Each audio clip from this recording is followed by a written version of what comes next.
Hello, friends. This is Dave Hurwitz, executive editor at ClassicsToday.com, here with a new series, The Least Ideal Symphony Cycles by Major Conductors. Now, you know that the concept for the ideal series of repertoire videos was that we come up with complete cycles of symphonies or concertos or what have you by great artists without repeating any of them, if possible, but creating a list that has no weak links. They don't have to be the best, because there's no such thing as the best, as we all know, at least usually. But they have to all be really, really good. So we get a really solid cycle, and you could compile it yourself at your leisure if you don't feel like buying a box by the same guy, or if you'd like to sample different approaches. I think it was a useful exercise, and we're still possibly doing them. I have to think of one that we haven't done. But here is just the opposite. This is taking cycles by otherwise estimable artists, or theoretically great artists, or people who have done some good work, and finding the duds and assembling them into a cycle so that you know what to avoid, or not avoid, to hear, people do badly. It's a very valuable exercise, actually, listening to great artists messing up. One of the things Tovey used to say, the great Donald Francis Tovey, musicologist and program note writer par excellence, he always used to say that his master, and a master, not a master, Hubert Parry, used to say, "What is the one thing we wish to learn from the great masters but never can?" In composition class, he would say. And the answer is how to get out of a jam, because they never get into one. It's a wonderful observation. Well, this is kind of like that, except that even the greatest artists get into jams, some of them fairly regularly. And so we're going to begin with Brahms. You got to start with Brahms. Brahms is fun, and we can have a little bit of, enjoyment at the expense of some of these so fabulous artists who you would really expect to do better. Symphony No. 1, Celibidache in the Munich Phil. Oh my goodness, is this a dud? Well, first of all, as usual with Celibidache, it's slower than molasses. It takes forever. And the weird thing about it, he was so constitutionally unsuited to music in sonata form, music about driving to a goal, about the rhythmic organization necessary to create urgency and tension and release. That was not his thing. He was a chord guy. And so every chord had to be beautiful and balanced, and you could learn to play the instrument before you had to move on to the next chord. That was the thing he did. But sometimes he would like bring out some rhythmic figure, something to make you think he actually did understand what he was doing. It didn't work, and it didn't happen often. But here, in this Brahms first, in the lead up to the recapitulation, the trumpets and drums are rapping out the Beethoven fifth motive, which the symphony is full of. It's, the violins are going dum ba da da dum bum ba da da dum bum ba da da dum bum ba, but it's in a third that tempo. And the trumpets and drums are going da da da dum, da da da dum, da da da dum, da da, and he has them just wailing on it. So you've got the violins going dum ba da da da dum ba da, and underneath it you're going da da da dum, da da da dum, like a jackhammer. It's really ugly, and it just goes to show how little he really understands what the balance of things ought to be in Brahms, So it's a terrible performance, and it's a wonderful way to start our thoroughly mediocre least ideal cycle by Major Conductors.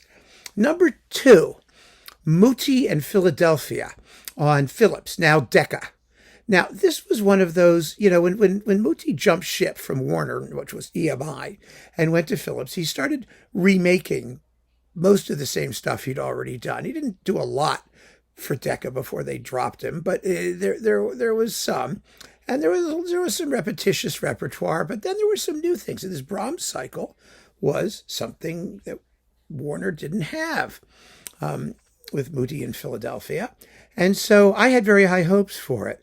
In the event, it was overly cautious and just an unpleasant combination of Muti's sort of obsession with rhythmic detail and accuracy, and the warmth and singing qualities we associate with Philadelphia. It didn't work at all. And it really didn't work in the Second Symphony. It's a very, very flat performance. It's not particularly slow. It's not, you can't say there's anything wrong with it. But you also can't say there's anything right with it. I mean, you can't enjoy it for its special qualities because it has none. It's a completely professional, adequate, run-of-the-mill presentation of the notes with nothing special whatsoever. Zippo. Really, really kind of startled me. They did get the Third Symphony though pretty well, which is the one most people screw up. Speaking of which, there are so many horrible Brahms thirds to choose from by great conductors. So very, very many. But if I had to pick one for this particular least ideal cycle of Brahms symphonies, I would have to choose Bernstein in Vienna. Because, when Bernstein remade his Brahms, he was never considered much of a Brahms guy. But his New York cycle was really pretty good. I mean, it was a standard, decent, romantic subscription night Brahms cycle. And when he recorded it, it had some good playing and it had some qualities. It did. A quality or two. But there were no qualities in his Vienna remakes. They were thick and heavy and slow as molasses and mannered and oh my God. And the third was the worst of all. You think it's never going to end. It's excruciating. I mean, the opening is just da da ba da da da. It's just, oh, please make it stop. And the slow movement with the cellos, ya da da, ya da da. I mean, you just can't believe how soggy and lacking in shape, in singing, phrasing, natural breathing rhythm it is. It's just horrendous. Absolutely horrendous. A scandal. An absolute scandal. So that definitely makes the list. And then for the Fourth Symphony, we have to have Kurt Sanderling with the Staatskapelle Berlin. Now, he did 2 Brahms cycles. There's the Eurodisc one that's issued by RCA with the Staatskapelle Dresden, which everybody agrees is one of the great Brahms cycles. It really is. I mean, because you've got amazing playing from the Staatskapelle Dresden, and certainly Sanderling gets Brahms. So what happened the second time around?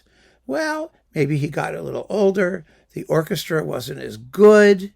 It's soggy and heavy and cloudy of texture, especially the bass lines. There's a review of this cycle on Amazon, which you must absolutely ignore. He says, of course, the British and the American critics didn't like the second one as much as the first one. What does being British or American have to do with preferring the Staatskapelle Dresden to the Staatskapelle Berlin and comparing these 2 Brahms cycles?